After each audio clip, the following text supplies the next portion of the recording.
What's up, you guys? So I'm at a Starbucks and I just realized that I don't have any videos for tomorrow, and I need to get it going because I don't have like anything lined up.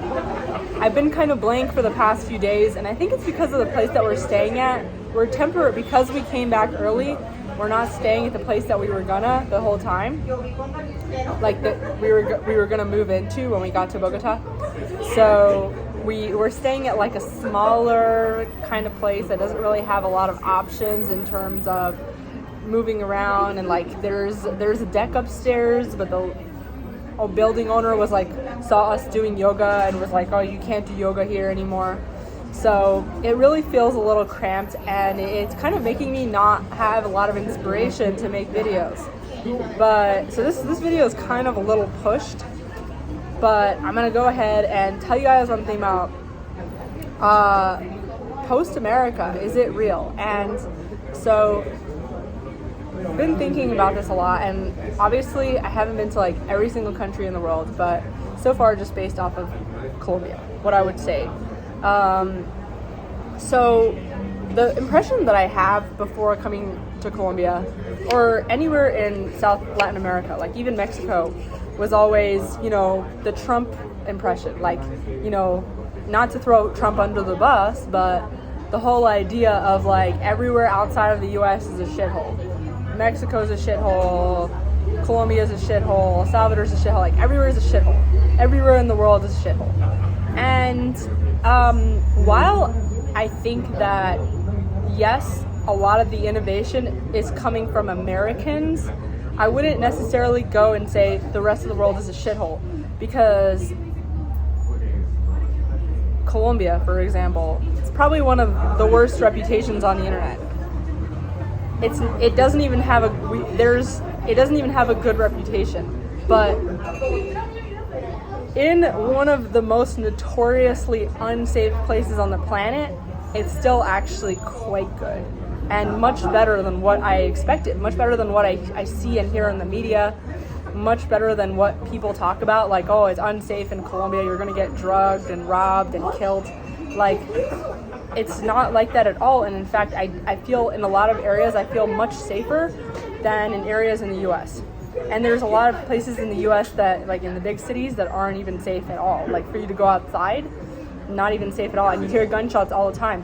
Even in the nice areas of Dallas, you hear gunshots all the time. And that's just the reality of living in a big city. It's not like Dallas specifically. But I think that there's a real shift that's going on in the world, partially because of like the internet, transportation, globalization. And I know people don't like to talk about that because it's like globalist, it's like a political term, but it really is a thing. Like there's a group of people that are starting to travel and do business all over the world, and the way that they make their money is either remotely by working for a company remotely, or by making their business like catered to the masses, catered to more than one country. And they're able to do that because of increased transportation, accessibility, communication. And in all these places that you go to, there's more of like a cultural fluidity. So it's just easier to do that. And now there's Bitcoin, there's different like cryptocurrencies that make it possible to, like, it's like universal. And so I do think there's going to be like this change going on. And like, not to throw the US under the bus, because I know whenever I tweet something like, oh, I have such a better life outside of the US, people get so mad. They're like, oh, there's nothing like the US, everywhere else is a shithole. And it might be true for you. Like if you were outside of the US, maybe it would feel like a shithole because you might not have the right tools. But for some people, for example, people that are working at home, if you're like a remote worker, if you're a entrepreneurial freelancer, if you're someone that works on your computer, you don't have to be in like a specific place at your office, then why would you spend $3,900 a month on rent wherever you're living when you can spend like $500 a month on rent to live a good lifestyle actually, and go out to restaurants every single night and get catered to, and even have a full-time maid maybe, and go around with Ubers and chauffeurs and whatever you want and not have to worry about health insurance because healthcare is cheaper than anything you could ever imagine. Like, and it's good quality. Like, you know, people just assume that just because things are expensive, it's just better quality, but no, it's good quality because not only are people very attentive, especially if you're an American English speaker, you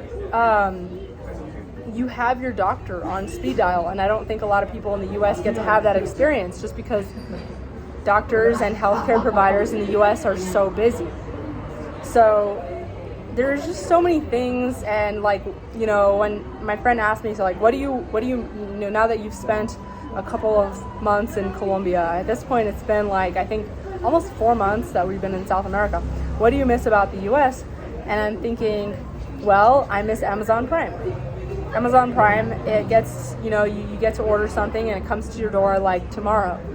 And I was thinking about it, like, so we just discovered Rappi, which is like it's the like ordering app in Colombia, and I don't know if they use it other places, but I just know in Colombia it's like Uber delivery, and you get to order like anything from restaurants, but you also order things from grocery stores. It doesn't even have to be just food, you can order like anything, and it's actually very fast and it's very cheap. And not only that, you get to like, you know, scroll through and look at like different stores. So for example, Amazon Fresh only works with Whole Foods. Uber only works with certain stores, but on Rappi, it's like, so, because it's just one app for like the whole country, it's like all the stores, everybody uses them, and it's so convenient and it's so cheap because you get to like go scroll through and find, you know, your toilet paper at like the cheapest store that you want, your, you know, baby wipes. And so the stores have to compete with each other to give the good prices. So things like that, it's just an indication, you know, not to say one country is better than the other, but it's just an indication that the whole idea of like post-America economy, it's a real thing. And it doesn't mean that like Americans are worse than other places. It just means that there's a direction that things are going. The Americans that make a lot of money, if you notice, the wealthiest Americans, they're getting their talent and their labor from like other countries that are very cheap, because they're understanding that the future belongs to those that can travel and adapt to like different economies. The future belongs not just to people that are like, oh, I'm just going to stay in my place wherever I am, but I'm going to stay in my place wherever I am, but I'm also going to leverage that in other countries that are so much cheaper, that are willing and eager to like do so much harder work. I mean, for the same budget, there's countries, people that are willing to, you know, not everybody is a scam artist, not everybody is a cartel gang person. Like, there's people that are eager, excited, like very smart, and they're gonna do so much work for you and create so much value for so much less, and you're a fool to not take advantage of that.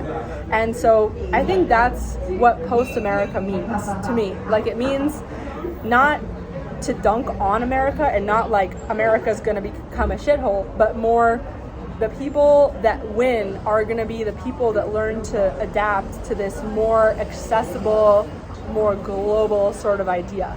And like, I'm not like pushing that, you know, they're trying to make like this one world cryptocurrency for all the governments, or like one world order or something like I'm not pushing any of those things.